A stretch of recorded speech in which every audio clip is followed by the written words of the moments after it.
जय हिंद प्यारे दोस्तों, जय हिंद प्यारे बच्चों। आज अपने जनसंख्या संगठन है पॉपुलेशन कंपोजिशन का ग्रामीण नगरीय संगठन के बारे में बात करेंगे। उससे पहले अपन ने लिंगानुपात, आयु संरचना, आयु लिंग पिरामिड के बारे में पढ़ा। सबसे पहले अपन ने बात की थी लिंगानुपात के बारे में, और लिंगानुपात की प्रति 1000 पुरुषों के पीछे महिलाओं की संख्या को लिंगानुपात के नाम से जाना जाता था। और इसकी एक दूसरी परिभाषा मैंने बताई कि पुरुष व महिला दोनों के अनुपात को लिंगानुपात के नाम से जाना गया। और उसमें सबसे ज्यादा जो लिंगानुपात की स्थिति बताई वो यूरोप महाद्वीप की बताई, और सबसे कम है या दयनीय स्थिति जो मानते हैं अपन वो एशिया महाद्वीपों की अगर बात करें तो। इसके अलावा अपन ने बात की आयु संरचना के बारे में कि आयु संरचना किसे कहते हैं। इसकी डेफिनेशन आपको याद करनी है कि विभिन्न आयु वर्गों में लोगों की संख्या को आयु संरचना के नाम से जाना जाता है। आयु संरचना के नाम से जाना जाता है, अर्थात विभिन्न जो आयु वर्ग के जो लोग हैं उनकी जो संख्या है उसको इसमें सम्मिलित किया गया है। इसके अलावा अपन बात करें, नेक्स्ट बात की थी आयु लिंग पिरामिड की। और आयु लिंग पिरामिड किसे कहेंगे? आयु लिंग पिरामिड है कि विभिन्न आयु वर्गों में पुरुष व स्त्रियों की संख्या को क्या है, आयु लिंग पिरामिड के नाम से जाना जाता है, जिसमें एक पिरामिड बनाया जाता है और जिसमें दाहिनी ओर महिलाएं और बाईं ओर क्या है, पुरुष। इस प्रकार की स्थितियों के बारे में अपन ने जानकारी की थी, जिनमें सबसे दयनीय स्थिति, जिनमें काफी ज्यादा पॉपुलेशन की स्थिति अगर बताते हैं तो वो नाइजीरिया देश की स्थिर जनसंख्या के बारे में अपन ने पढ़ा था, तो वो है ऑस्ट्रेलिया की। और कम होती जनसंख्या उसके बारे में पढ़ा था अपन ने जापान के बारे में। इसके बाद में अपने नेक्स्ट जो टॉपिक है वो ग्रामीण नगरीय जनसंख्या के बारे में पढ़ें, जिनमें ग्रामीण नगरीय संगठन के बारे में या रूरल अर्बन कंपोजिशन के बारे में। ठीक है, तो इसमें निवास के आधार पर है इनको 2 भागों में बांटा गया। निवास के आधार पर कितने भागों में बांट दिया? इसको 2 भागों में बांट दिया। एक तो ग्रामीण क्षेत्र और दूसरा नगरीय क्षेत्र। ग्रामीण क्षेत्र जिसको अपन रूरल एरिया के नाम से जाना जाता है, और नगरीय क्षेत्र जिसको अर्बन एरियाज के नाम से जानेंगे। ग्रामीण जो क्षेत्र है उसकी डेफिनेशन क्या है, नगरीय क्षेत्र की डेफिनेशन क्या है? वैसे भारतीय भूगोलवेताओं के द्वारा कुछ अलग है, इनकी परिभाषाएं भी कुछ दी हुई है। साधारण रूप में आपके एक शॉर्ट में बताएं तो जैसे गांव में रहने वाली जो जनसंख्या है ग्रामीण क्षेत्र के नाम से जाना जाएगा। साधारण सी बात अगर करें, अपने सिंपल सी बात करें तो गांव में रहने वाली जो जनसंख्या है उसको ग्रामीण क्षेत्र के नाम से जाना जाएगा। लेकिन नगरों में रहने वाली जो जनसंख्या है उसको नगरीय जनसंख्या के नाम से जाना जाता है। किस नाम जानेंगे उसको? नगरीय जनसंख्या के नाम से जाना जाता है। लेकिन इसकी कुछ परिभाषाएं भूगोलवेताओं के द्वारा ही बताएगी, जो अपन बाद में भी चर्चा करेंगे। अभी भी मैं थोड़ी सी जिक्र इसका कर देता हूं कि एक ऐसा क्षेत्र है जहां 5000 से कम जनसंख्या हो। जनसंख्या कितनी हो? 5000 से कम हो। 400 व्यक्ति प्रति वर्ग किलोमीटर जनघनत्व से कम हो।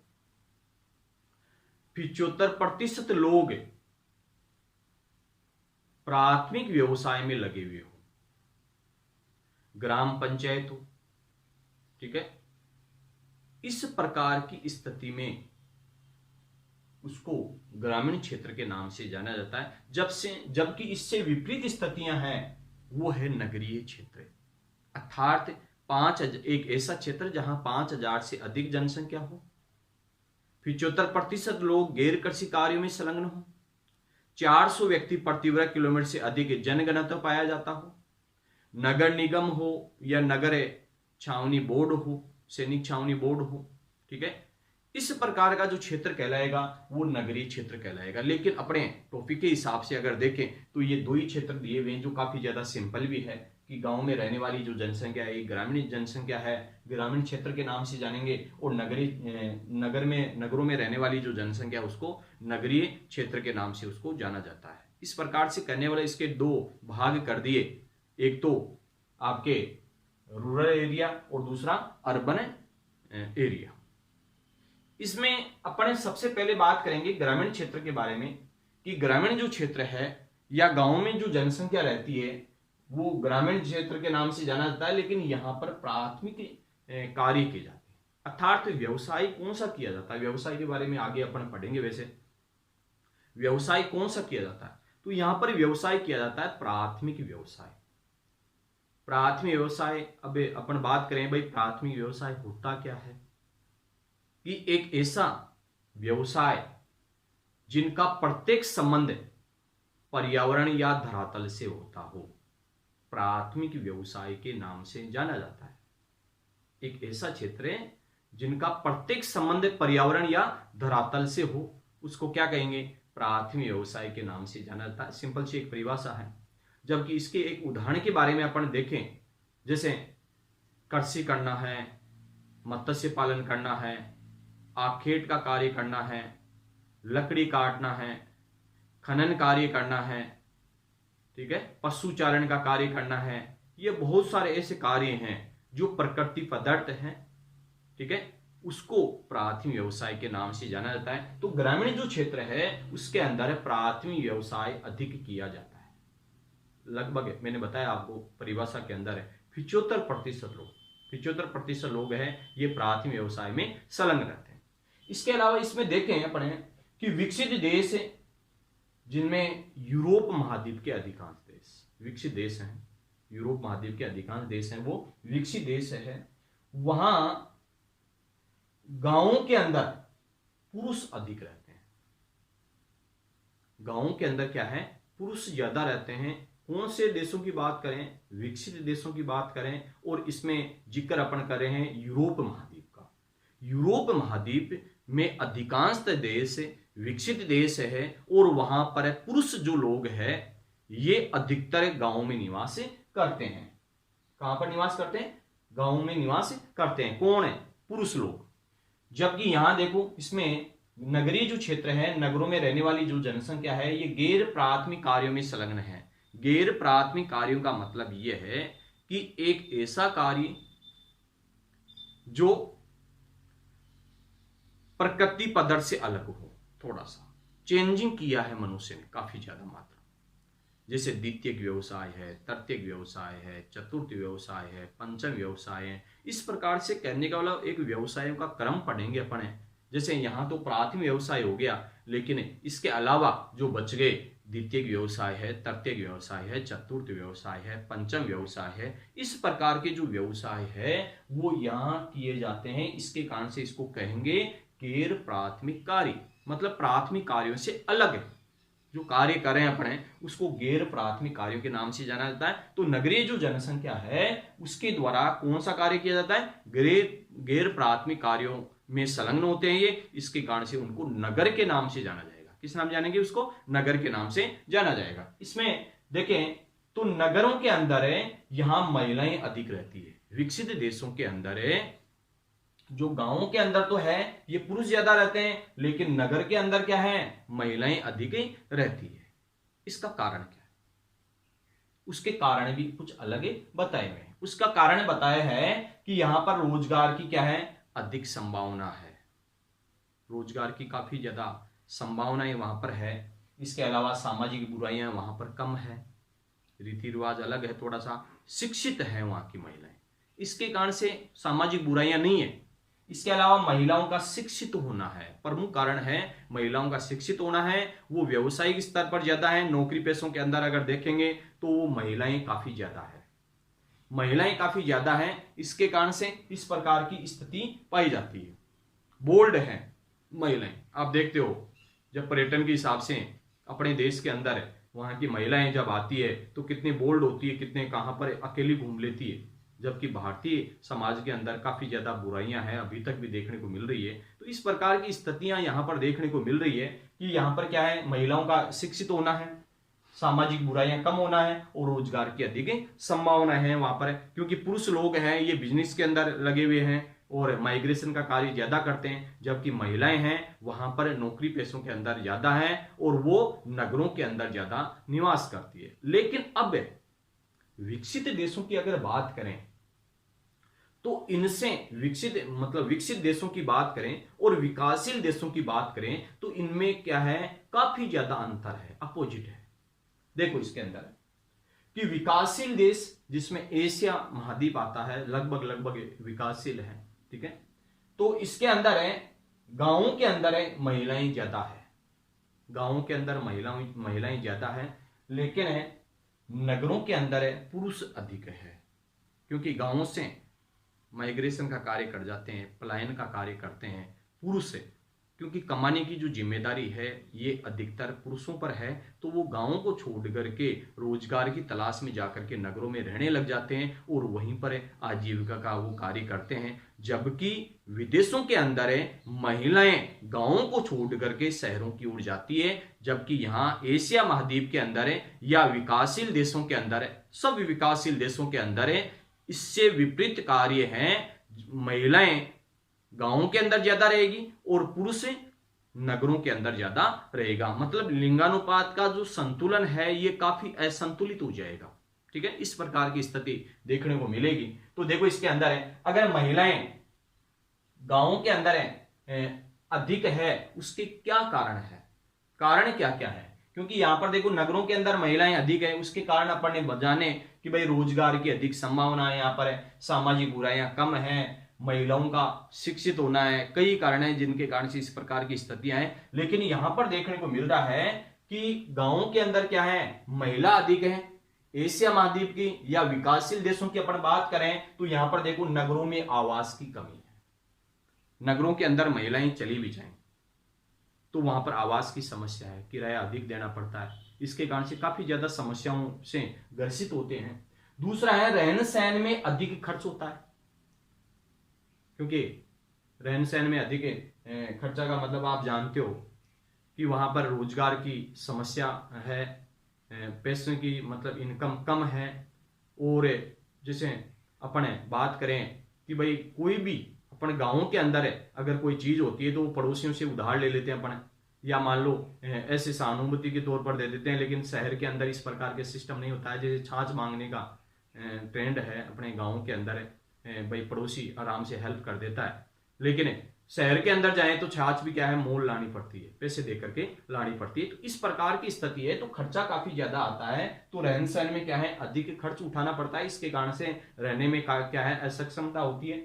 इसके अलावा महिला सुरक्षा की वहां पर कमी है, करप्शन वहां पर ज्यादा है उस क्षेत्र के अंदर, क्योंकि भुखमरी बेरोजगारी कई प्रकार की समस्याएं वहां पर भी है, इसके कारण से वहां पर क्या है महिला सुरक्षा की कमी है। और उसका कारण क्या है, लिंगानुपात में असंतुलनता है, मतलब असंतुलन है लिंगानुपात उस क्षेत्र के अंदर, शहरों के अंदर अपने, ठीक है। इसके कारण से क्या है महिला सुरक्षा की कमी भी पाई जाती है, और रोजगार के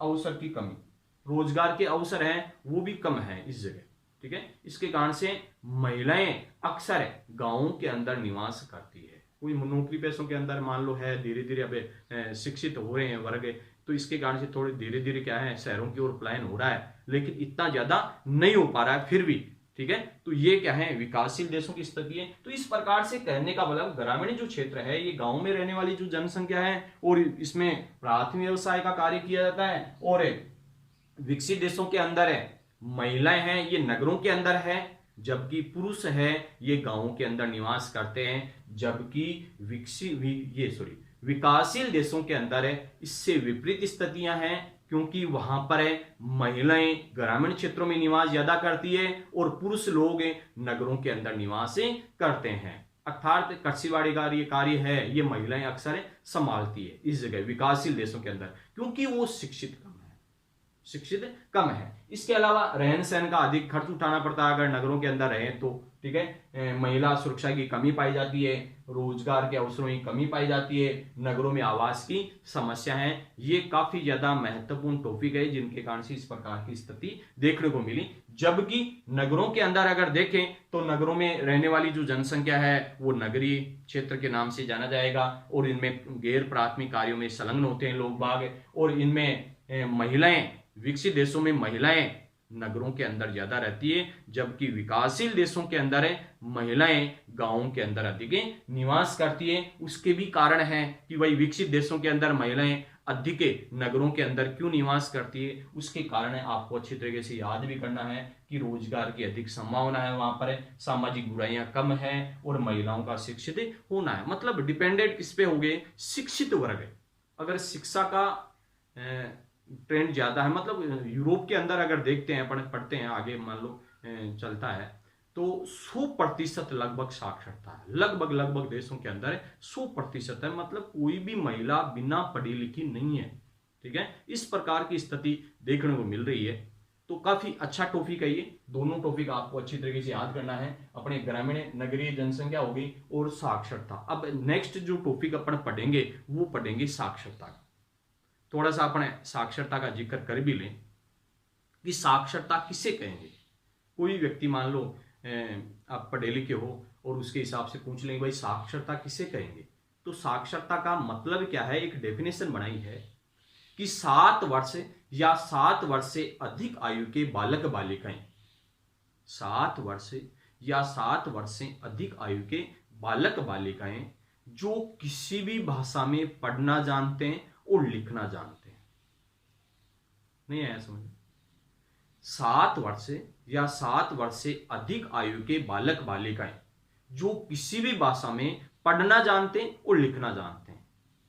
अगर पढ़ना आता है लिखना नहीं आता, या लिखना आता है पढ़ना नहीं आता, वो साक्षरता के अंतर्गत नहीं आता है।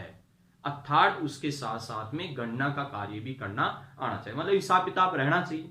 ठीक है, उसको साक्षरता की श्रेणी में रखा गया है, साक्षरता की श्रेणी में रखा गया है। जो नेक्स्ट अपने मान लो आगे जो टॉपिक रहेगा उसके अंदर अपन पढ़ेंगे। ठीक है, तो ये अच्छी तरीके से आपको 2 टॉपिक अभी तो याद करने हैं कि ग्रामीण नगरीय संगठन के बारे में, ग्रामीण और नगरीय अलग अलग भागों में इसको बांट दिया, और उसके हिसाब से क्या है अलग अलग रूपों के अंदर अपन ने डाला। तो एक आपके लिंगानुपात, दूसरा आयु संरचना, तीसरा आयु लिंग पिरामिड, और चौथा ग्रामीण नगरीय संगठन। ये अपन ने 4 टॉपिक पढ़े हैं।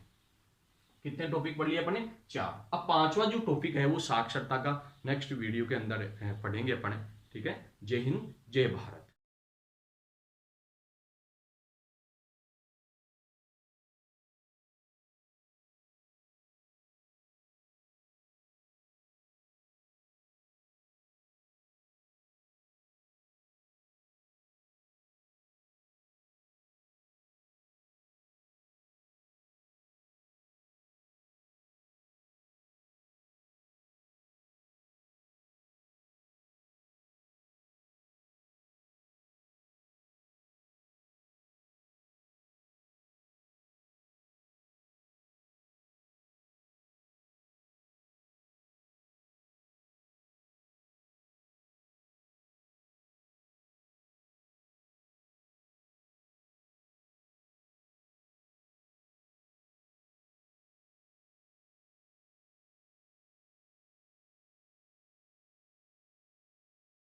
जय हिंद प्यारे दोस्तों, आज अपने जनसंख्या संगठन का नेक्स्ट टॉपिक पढ़ने जा रहे हैं, और वो टॉपिक है साक्षरता के बारे में। इससे पहले अपन ने विभिन्न प्रकार की, ये जैसे लिंगानुपात है, आयु संरचना है, आयु लिंग पिरामिड है, ग्रामीण नगरीय जनसंख्या है, इसके बारे में अपन ने चर्चा की थी, और उसके बारे में अच्छी तरीके से तैयारी करवाई थी। आपको इनकी अलग अलग परिभाषाएं भी बताई थी, ये अच्छी तरीके से आपको याद भी करना है।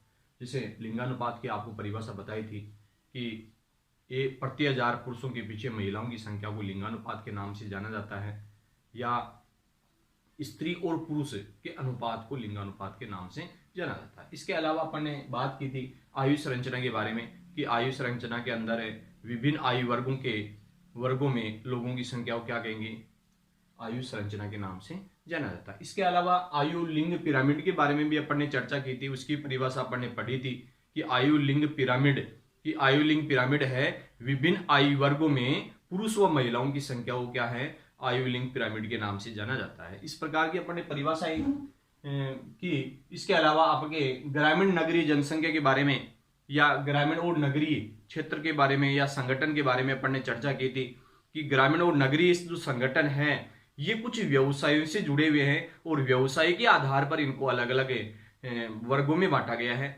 जैसे ग्रामीण जो क्षेत्र है वहां पर प्राथमिक व्यवसाय किया जाता है, जबकि नगरीय जो क्षेत्र है वहां पर 75% जो लोग हैं वो गैर प्राथमिक कार्यों में लगे हुए हैं, अर्थात द्वितीय के, तृतीय के, चतुर्थ व्यवसायों के अंदर लगे हुए हैं। इस प्रकार की अपन ने परिभाषा पढ़ी थी। इसके बाद में अपन पढ़ेंगे काफी ज्यादा अच्छी जो लिटरेसी के बारे में, साक्षरता के बारे में, कि साक्षरता किसे कहते हैं।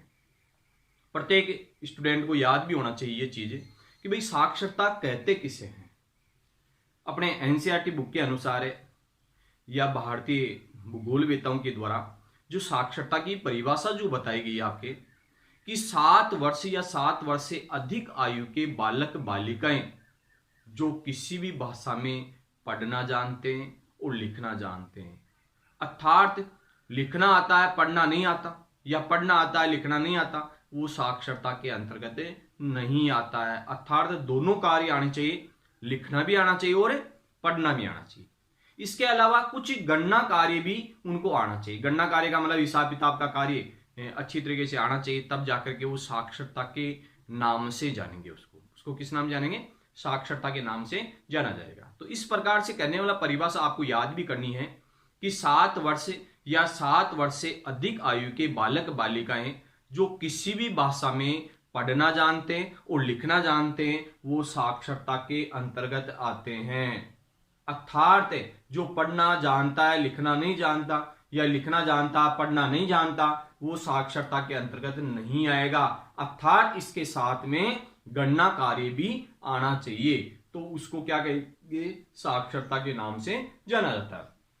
अपने जो भारत देश की अगर स्थिति देखें तो इसके अंदर भी देखो अपन ने जो लिखा था कि साक्षरता है 7 वर्ष या 7 वर्ष से अधिक आयु के बालक बालिकाएं जो किसी भी भाषा में पढ़ व लिख सके।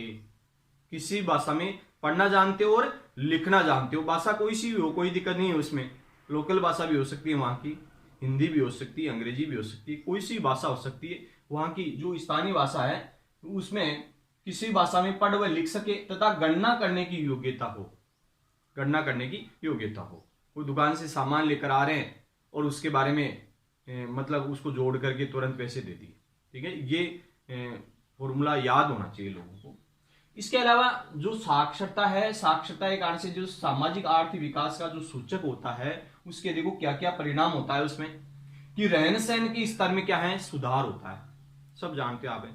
अच्छा, वेल अप टू डेट जो परिवार होता है उसमें लिटरेसी की अधिकता पाई जाती है, अर्थात साक्षरता प्रतिशत काफी अच्छा होगा तो वहां का जो परिवार है उसका रहन सहन का स्तर बहुत अच्छा होगा, स्टैंडर्ड होगा मतलब, ठीक है। तो सबसे पहला पॉइंट है रहन सहन के स्तर में क्या होगा, सुधार होगा। साक्षरता अगर है तो रहन सहन का स्तर बहुत अच्छा होगा, ठीक है।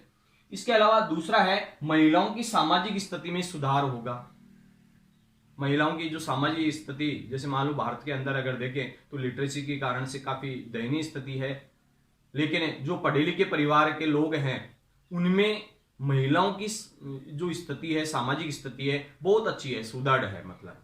और महिलाओं की आर्थिक स्थिति, सामाजिक स्थिति अगर अच्छी करनी है तो उसमें सबसे ज्यादा साक्षरता का कारक महत्वपूर्ण है, ठीक है। तो साक्षरता के कारण से क्या है, महिलाओं की सामाजिक स्थिति में क्या होगा, काफी ज्यादा सुधार होगा। रूढ़िवादिता जो विचार थे महिला और पुरुष के अंदर जो अंतर समझ में आता था लोगों के, वो समान समझने लग जाते हैं, ठीक है ना, उनको ज्यादा पढ़ाने लग जाते हैं ताकि सामाजिक स्थिति उसकी क्या है, मजबूत हो। तो स्थिति किसके कारण से हुई, ऐसी साक्षरता के कारण से ऐसी स्थिति बनी है। इसके अलावा अगर स्थिति देखें अपने तो शैक्षिक सुविधाएं उपलब्ध होना, शैक्षिक सुविधाएं उपलब्ध होगा, बाहर भी पढ़ने के लिए भेजेंगे अपने अगर साक्षरता है, साक्षर है तो, ठीक है ना, नेगेटिविटी नहीं आएगी दिमाग के अंदर। इसके अलावा सरकारी नीतियों को समझने में सहायक, सरकारी जो नीतियां हैं कि भाई क्या क्या है, जागरूक जिसको अपन कहते हैं, उसका कारण साक्षरता ही है। कई जगह सरपंच बन जाती है महिलाएं, लेकिन उसका कार्य पति करता है। लेकिन अगर वो खुद सक्षम हो उस चीज में, अगर लिटरेसी उसके पास में अच्छी है, साक्षरता बहुत अच्छी है, तो वो क्या है, खुद वो अपने पैरों पे खड़ी हो सकती है और उससे सवाल जवाब कर सकती है, अच्छा कार्य करवा सकती है, मतलब अपने परिवार को भी अच्छा चला सकती है। इस प्रकार की स्थिति बनेगी तो वो बनेगी साक्षरता के कारण से, इस प्रकार की स्थिति होगी। इसके अलावा अपन देखें कि व्यवसायिक संरचना का कुछ है, तो इससे पहले आपको याद हो जाना चाहिए साक्षरता की 7 वर्ष या 7 वर्ष से अधिक आयु के बालक बालिकाएं जो किसी भी भाषा में पढ़ना जानते हैं और लिखना जानते हैं, साक्षरता के अंतर्गत आता है। अगर पढ़ना जानते लिखना नहीं जानते, या लिखना जानते पढ़ना नहीं जानते, तो वो साक्षरता की श्रेणी के अंदर नहीं आता। इसी के साथ में कुछ गणना कार्य भी उनको आना चाहिए, तो वो साक्षरता के अंतर्गत आते हैं। और उनमें सामाजिक आर्थिक विकास का जो सूचक है साक्षरता, उसके क्या क्या परिणाम होते हैं कि रहन सहन के स्तर में क्या है, सुधार होता है, महिलाओं की सामाजिक स्थिति अच्छी होती है, शैक्षिक सुविधा उपलब्ध होती है और सरकारी नीतियों को समझने में सहायक होती है। तो इस प्रकार की स्थिति बनती है। इसके अलावा अपन देखें कि व्यावसायिक संरचना मतलब मनुष्य को जीवन जीने के लिए कुछ ना कुछ कार्य करने पड़ेंगे और उसके अंतर्गत है कुछ व्यवसाय करने पड़ेंगे। तो व्यवसाय के अंतर्गत क्या है, उसको 4 भागों के अंदर बांट दिया। कितने भागों के अंदर? 4 भागों के अंदर। जैसे अपन ने पढ़ा था कि आयु संरचना के अंदर 3 भाग किए गए थे आयु संरचना में मनुष्य के। एक तो बाल आयु वर्ग था, वयस्क आयु वर्ग था और वृद्ध आयु वर्ग था। वयस्क जो आयु वर्ग था वो 15 से लेकर के 59 वर्ष के लोग थे, वो आपके वयस्क आयु वर्ग। अर्थात जो परिश्रम करते हैं, कमाने का जो जिम्मा है, वो इस आयु वर्ग के अंतर्गत है, जो मतलब है 15 से लेकर के 59 तक। 15 से लेकर के 59 तक के जो लोग हैं वो काफी ज्यादा कार्यशील जनसंख्या के अंतर्गत आते हैं और कार्यशील जनसंख्या ही ये व्यवसाय कर पाने में सक्षम है, क्योंकि बच्चे लोग हैं, ये पढ़ने लिखने में मान लो खर्चा करते हैं। वृद्ध लोग हैं, उनमें स्वास्थ्य सुविधाओं में ज्यादा खर्च करना पड़ता है। वो जिम्मेदारी किसकी होती है? 15 से लेकर के 59 वर्ष के लोगों की जिम्मेदारी होती है। अर्थात वयस्क जो आयु वर्ग है उनकी जिम्मेदारी सबसे ज्यादा होती है इसके अंदर। तो इसमें देखते हैं अपने कार्य का वितरण देखते हैं कि उसके अंदर है प्राथमिक कार्य है, द्वितीय कार्य है, तृतीय कार्य है और चतुर्थ कार्य है। इस प्रकार से अलग अलग कार्यों के अंदर बांटा गया। अपन ने थोड़ा जिक्र कर लिया अपने कि भाई ये होते क्या है, क्योंकि आगे आपके चैप्टर भी आएंगे कि भाई प्राथमिक व्यवसाय, द्वितीय व्यवसाय, तृतीय व्यवसाय और चतुर्थ व्यवसाय। जैसे प्राथमिक व्यवसाय किसे कहते हैं? एक ऐसा व्यवसाय जिनका प्रत्येक संबंध धरातल या पर्यावरण से होता है, प्राथमिक व्यवसाय कहलाता है। अच्छी तरीके से आपको याद भी करनी है परिभाषा, पीछा छोड़ने वाली नहीं है। प्राथमिक व्यवसाय किसे कहेंगे? एक ऐसा व्यवसाय जिनका प्रत्यक्ष संबंध धरातल से या पर्यावरण से होता है, प्राथमिक व्यवसाय के नाम से जाना जाता है। प्राथमिक व्यवसाय के अंदर क्या क्या किए जाते हैं? जैसे अपन कृषि करते हैं गांवों के अंदर, पशुपालन का कार्य करते हैं, आखेट का कार्य करते हैं, लकड़ी काटने का कार्य करते हैं, संग्रहण का कार्य करते हैं, खनन कार्य करते हैं, पशुचारण का कार्य करते हैं। ये सभी प्राथमिक व्यवसाय के उदाहरण है। अर्थात ये प्रकृति पदार्थ है, मतलब प्रकृति के द्वारा ये उत्पादन होता है। जैसे मान लो कृषि का कार्य कर रहे हैं, लेकिन अपन तो केवल बोने का कार्य किया, लेकिन प्रकृति के द्वारा वो फल फूले। ठीक है, इस प्रकार की स्थिति बनेगी उसके अंदर। पशु है, पशुओं को अपन चराने का कार्य करें, मतलब प्रकृति का अपने काम में ले रहे हैं, मतलब प्रत्येक संबंध धरातल से या पर्यावरण से होता है, उसको क्या कहेंगे? प्राथमिक व्यवसाय के नाम से जाना जाता है। समझ में आ गया ये? इसके अलावा अपन बात करें द्वितीयक व्यवसाय की, एक ऐसा व्यवसाय जो प्राथमिक व्यवसाय से प्राप्त उत्पादों को, एक ऐसा व्यवसाय जो प्राथमिक व्यवसाय से प्राप्त उत्पादों को पुनर्निर्मित कर अधिक मूल्यवान वस्तु में परिवर्तित करना द्वितीयक व्यवसाय कहलाता है। अर्थात विनिर्माण उद्योग, जितने भी उद्योग धंधे हैं उस जगह उसको क्या कहेंगे? द्वितीयक व्यवसाय की श्रेणी में रखा गया। मतलब जितने भी उद्योग धंधे हैं उसको किसमें रखा गया? द्वितीयक व्यवसाय में। क्योंकि देखो जैसे मान लो उदाहरण अपन लें, जैसे गन्ना है, गन्ने का उत्पादन हो रहा है प्राथमिक व्यवसाय में, अपन पटाख भाई कृषि करना है, वो प्राथमिक व्यवसाय है। अब प्राथमिक व्यवसाय से जब गन्ना प्राप्त हुआ तो उसमें क्या है, ट्रक में लाद करके अपन फैक्ट्री तक ले आए और फैक्ट्री के अंदर उसका रस निकाल लिया और रस से क्या बना दिया? गुड़ व चीनी। तो गन्ना हो सकता है आपके 10 रुपए किलो के हिसाब से आए, लेकिन चीनी 10 रुपए किलो थोड़ी बिकेगी, 40 रुपए किलो बिकेगी। अर्थात डायरेक्ट अपन क्या है, चाय बनाने के लिए जैसे मान लो गन्ने को यूज नहीं ले सकते, चीनी को काम में ले सकते हैं। अच्छी मतलब है सुविधा युक्त हो गई, परिष्कृत हो गई, वो वस्तु चेंज कर दिया और अधिक मूल्यवान वस्तु में रूपांतरित कर दिया, इसे द्वितीयक व्यवसाय के नाम से जाना जाता है। तो फिर से मैं परिभाषा बता रहा हूं, प्राथमिक व्यवसाय से प्राप्त उत्पादों को परिष्कृत करके अधिक मूल्यवान वस्तु में रूपांतरित करना द्वितीयक व्यवसाय के नाम से जाना जाता है। किस नाम जानेंगे? द्वितीयक व्यवसाय के नाम से जाना जाता है। क्लियर ये चीज।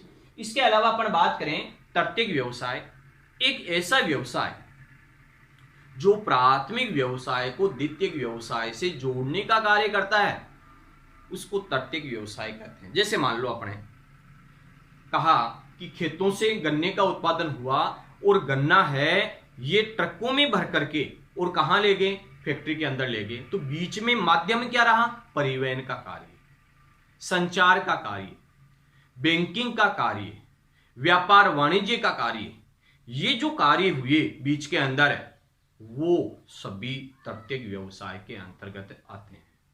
अर्थात सेवा कार्य करें, जैसे वकील है ये सलाह दे रहा है, अध्यापक है ये पढ़ा रहा है, डॉक्टर है वो इलाज कर रहा है, इसका मतलब वो सेवा कर रहे हैं और सेवा के हिसाब से वो पैसे ले रहे हैं, उसे ही तृतीयक व्यवसाय के नाम से जाना जाता है। क्लियर? तृतीयक व्यवसाय के नाम से जानते हैं। इसके अलावा चतुर्थ जो व्यवसाय है वो है आपके अनुसंधान है, सूचना प्रौद्योगिकी कार्य है, नए नए तरीके के आविष्कार करते हैं, वो चतुर्थ व्यवसाय के अंतर्गत आते हैं। किसके अंतर्गत आएंगे? चतुर्थ व्यवसाय के अंतर्गत आते हैं। तो देखो इस प्रकार से कार्य का वितरण, व्यवसायिक संरचना, 15 से लेकर के 59 वर्ष तक के जो लोग हैं, वयस्क आयु वर्ग के लोग हैं, वो इस प्रकार का व्यवसाय करते हैं, जो एक कार्यशील जनसंख्या का द्योतक है, कार्यशील जनसंख्या के अंतर्गत आते हैं। अर्थात उससे पहले वाली जो जनसंख्या है 14 वर्ष तक की, वो है बाल आयु वर्ग के अंतर्गत है, और 59 के बाद वाली ये है वृद्ध आयु वर्ग है। दोनों ही जनसंख्या आश्रित जनसंख्या के नाम से जाने जाते हैं, और ये 15 से लेकर के 59 वर्ष तक के जो लोग हैं उन पर निर्भर रहते हैं। तो उनके लिए क्या है? ये प्राथमिक व्यवसाय है। प्राथमिक व्यवसाय के अंदर जैसे कृषि करना है, पशुपालन करना है, लकड़ी काटना है, मछली पकड़ना है, खनन कार्य करना है, संग्रहण का कार्य करना है, आखेट का कार्य करना है, ये सभी प्राथमिक व्यवसाय के अंतर्गत आते हैं। इसके अलावा द्वितीयक व्यवसाय में विनिर्माण मतलब उद्योग धंधे जो भी है निर्माण का कार्य करते हैं। इसके अलावा तृतीयक व्यवसाय के अंदर व्यापार है, परिवहन है, संचार है और अन्य सेवाएं हैं। जैसे मैंने बताया अध्यापक है ये क्या है, इस प्रकार की सेवा दे रहा है, पढ़ाने का कार्य कर रहा है, डॉक्टर है ये इलाज कर रहा है, वकील है ये सलाह दे रहा है। ठीक है, इस प्रकार की स्थिति है वो है तृतीयक व्यवसाय के अंतर्गत है। इसके अलावा चतुर्थ व्यवसाय के अंदर है कि अनुसंधान का कार्य है, सूचना प्रौद्योगिकी कार्य है, ये चतुर्थ व्यवसाय के अंतर्गत आते हैं। अब इसमें अगर देखते हैं अपन कि प्राथमिक व्यवसाय का जो कार्य है ये अल्प विकसित देश है या विकासशील देश है, वहां सबसे ज्यादा किया जाता है। अल्प विकसित देश है, विकासशील देश है, उस क्षेत्र के अंदर है प्राथमिक व्यवसाय का कार्य करते हैं। जैसे मान लो अपना जो देश है भारत देश है, ये विकासशील देश है, और विकासशील देश होने के कारण से यहां पर लगभग 60% जनसंख्या है ये प्राथमिक व्यवसाय में संलग्न है। इसमें है प्राथमिक व्यवसाय के अंतर्गत आते हैं। अर्थात वो कृषि का कार्य करती है, लकड़ी काटने का कार्य करती है, खनन कार्य करती है, मत्स्य पालन का कार्य करती है, संग्रहण का कार्य करती है। ठीक है, तो इस प्रकार का मतलब कार्य करती है। तो ये सबसे ज्यादा अल्प विकसित देशों में और विकासशील देशों के अंदर प्राथमिक व्यवसाय का कार्य किया जाता है। इसके अलावा अगर विकसित देशों की बात करें तो विकसित देशों में जैसे द्वितीयक है, तृतीयक है, चतुर्थ है, इस प्रकार का कार्य करते हैं। जैसे मान लो अमेरिका जैसा देश है, संयुक्त राज्य अमेरिका का जो क्षेत्र है, वहां पर कृषि तो होती है लेकिन वो मशीनों के द्वारा होती है। अर्थात उसके अंदर प्रौद्योगिकी का इस्तेमाल किया जाता है। तो वो किसमें आ जाएगा? विकसित देश। कैसा देश है वो? विकसित देश है। बड़े बड़े क्षेत्र हैं, जनसंख्या वहां कम है, संसाधन वहां उपलब्ध ज्यादा है। तो इस प्रकार की स्थिति है। तो ये आपको अच्छी तरीके से याद भी करना है। कर आगे अपने इसके बारे में चर्चा करेंगे, लेकिन अच्छी तरीके से कुछ परिभाषाएं याद कर लेना कि भाई प्राथमिक व्यवसाय किसे कहते हैं, द्वितीयक व्यवसाय किसे कहते हैं, तृतीयक व्यवसाय किसे कहते हैं, चतुर्थ व्यवसाय किसे कहते हैं, इसकी परिभाषा और इसके उदाहरण भी ज्यादा पूछे जाते हैं वैसे। इसके अलावा अपने साक्षरता की परिभाषा पूछ लेते हैं कि भाई साक्षरता किसे कहते हैं। तो आपको अच्छी तरीके से यही परिभाषा याद करनी है कि 7 वर्ष या 7 वर्ष से अधिक आयु के बालक बालिकाएं जो किसी भाषा में पढ़ना जानते हैं और लिखना जानते हैं, अगर पढ़ना आता है लिखना नहीं आता है, या लिखना आता है पढ़ना नहीं आता, तो वो साक्षरता के अंतर्गत नहीं आते हैं। इसके अलावा वो गणना कार्य का मतलब गणना करने की योग्यता भी रखता हो, तो वो साक्षरता के नाम से जाना जाता है। इनमें मतलब स्तर किस प्रकार से है, इसका स्तर उच्च है या निम्न है, मतलब अच्छी स्थिति में आई है महिलाएं या डाउन स्थिति में आई है, वो भी क्या है, साक्षरता प्रभावित करती है। जैसे मान लो अपने देश के अंदर लगभग अच्छी अगर पोजीशन हो जाए साक्षरता की, तो ये रूढ़िवादिता खत्म हो जाए, बालक और बालिका में जो मतभेद है ये समाप्त हो जाए धीरे धीरे। जैसे मान लो आपने देखा भी होगा कि भाई इस प्रकार का मतभेद दूर हो रहा है, इसका कारण भी साक्षरता ही है। इसका कारण क्या है? साक्षरता है। ठीक है, तो इस प्रकार की मतलब है आपको अच्छी तरीके से याद भी करना है। और ये टॉपिक कंप्लीट हो गया आज आपके। नेक्स्ट अपन पढ़ेंगे नेक्स्ट चैप्टर जो है। इसके अलावा अच्छी तरीके से जितना आपको लेसन पढ़ा दिए उसका होमवर्क के रूप में भी कार्य करना है। अच्छी तरीके से एक एक टॉपिक को याद करना है, निठल्ले नहीं बैठना है। ठीक है ना? पढ़ेगा भारत तो बढ़ेगा भारत, इस प्रकार की स्थिति को साकार करना है। जय हिंद, जय भारत।